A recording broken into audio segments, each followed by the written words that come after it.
over there. I think You weren't listening over there. this, right? Because I just pointed to it. I said, if you look, the two guys are joined together, so it's going to look like there's only 7 bones. Remember that? Mm-hmm. So I said, be aware, most of them are joined. Some models, they're separate, and you actually see 2 separate views, but most of them are molded together.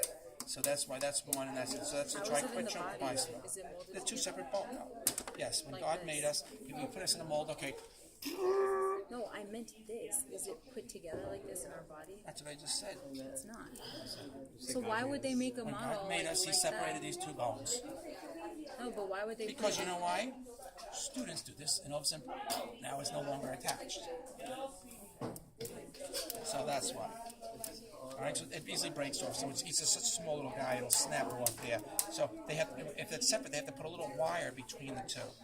How long is that wire going to last there? 2 years. What's that? 2 years? You said 2 years. You said. So that says it's about 2-year life. So that's the reason why. Okay, where are we at now? I'm more confused here. All right, radius. Okay, so here we go. We have the knob. All right, this is the head. Then we go to the neck. This is the radial tuberosity. The shaft. The distal part here, we have the styloid process. And then there's a notch. That notch is going to be for the head of the ulnar.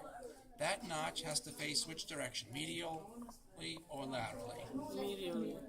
Has to face medially. Why? Because the ulnar is on the medial side of the forearm. Alright, that's why it says. So I know this is a left. The reason I know that, because the head is proximal, this has to face anterior, and that notch has to be medial. So can you like put on your... Okay. Okay? Proximal, anterior, and that's medial, because my ulnar is on this side right here.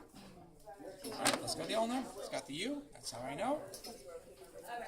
And with the ulnar, we have the trochlear notch, for the trochlea, which articulates with the humerus. And here we go. Alright. So the trochlea joins up with the trochlear notch. The olecranon can go into the olecranon fossa. Coronoid process can go up by the coronoid fossa. We have the ulnar tuberosity, the shaft, there's the head, and the styloid process. Now, the ulnar has a notch for the radius. And that notch has to face which direction? Beep. What's the answer, please? Shift to the next station. Come on, guys, there's only 2 answers. I don't want to sit wrong like that. It has to face laterally, because this is a medial bone. So it has to face lateral. The radius is lateral. It's for the radius. Radius on the lateral side. Right? So I know this has to be a right. It can't be a left, because now this is facing medially. So I know right from left because the trochlear notch is anterior and proximal, and that notch has to be facing laterally. So I can't have this because the radius is on the other side. It won't match. Over here, now it would match. Everybody's good? Okay. Lastly, what's the matter? Question again. Alright, so lastly we have the hand. We have these guys here. These are the metacarpals. We number them 1 through 5 from the thumb side to the little finger side.